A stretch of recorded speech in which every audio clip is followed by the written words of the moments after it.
It's funny how sometimes the most chaotic seeming things are actually hiding this secret logic, this little spark of genius just under the surface. And today we're going to put that to the test with what sounds like a completely wild Italian children's song. I mean, on the surface, it's just nonsense. But is it? Let's break it down. All right, so this is what we're working with. And yeah, at first glance, this is just a mess of words, right? You've got a mouse, he's under a bed, then a trip to the hospital, some cats, some goats, and my personal favorite, this sound zumpapa. What on earth is that? Right now, it feels completely and totally random. And that really is the central question here, isn't it? What is going on? Is this just a random string of rhymes that someone threw together for kids? Or is there actually some kind of deliberate structure hiding in all that chaos? You know what? Let's treat this like a real investigation. Let's see if we can crack the code.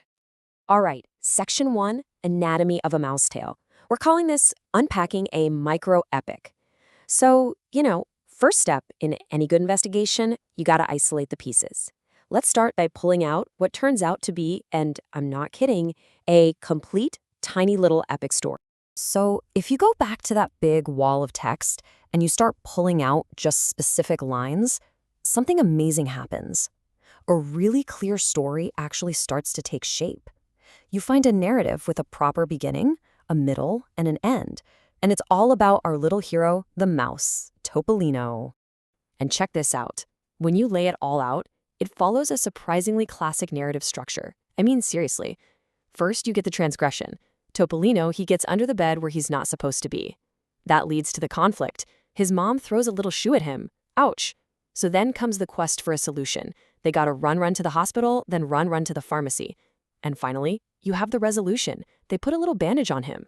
It's like a whole epic journey in just a few lines, hidden right there in plain sight.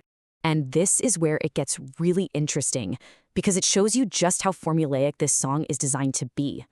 If you listen closely, there are actually two different endings floating around. One ends with, "And here ends the fable." The other says, "And here ends the little fable." It's a tiny change, but it tells you so much. It tells you this is a kind of modular story. It's literally built to be sung over and over and over again. Okay, so we've found one whole story hidden in the chaos. But what about all those other words? The cats and the goats? Well, that brings us to our next section, which builds out a completely different scene. Welcome to the farm. Just like that, the song completely pivots. 1 minute, we're with the injured mouse, and the next, boom, we've been teleported to the old farm. And this isn't just some random tangent. This is actually a classic case of world building. The song is literally expanding its own little universe way beyond Topolino's bedroom. And of course, this new location comes with a whole new cast of characters. You get your standard farm animals, right? We've got cats, a little donkeys, some goats, pigs, dogs.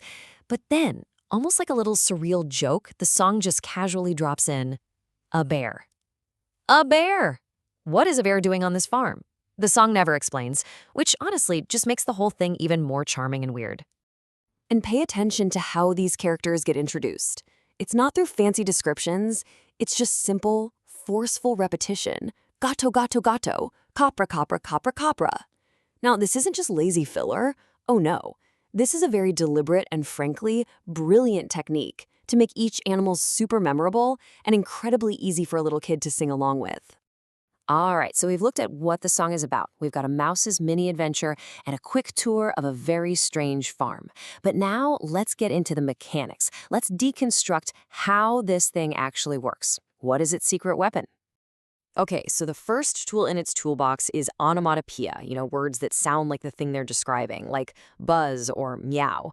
But Zumpapa is such a brilliant example because it doesn't really imitate any specific sound. It's pure rhythm, pure energy. It's this fantastic little action word that injects a bouncy, fun feeling right into the middle of the story, even when our poor mouse is in trouble. And the second tool, which you can see pretty clearly here, is just relentless repetition. Corri, corri, which means run, run. That creates all this urgency in the mouse's story. And as we just saw, the repeated animal names are how we meet the characters. And again, I gotta stress, this is not lazy writing. It is a powerful, powerful memory tool that makes this song unbelievably catchy and super easy to learn. So we've broken down the story, we've met the characters, we've looked at the techniques, but let's just take a step back and ask the big question. Why does any of this even matter? Why are we analyzing a kid's song? Because what we've really uncovered here is a secret formula for super effective communication, especially when you're talking to a young audience. Think about it. The song uses a simple, action-packed plot. It makes itself memorable with all that repetition and those fun sound effects like zimpapa. And it fills its world with a clear, if, slightly quirky, cast of characters. It's basically a masterclass in how to tell a story efficiently.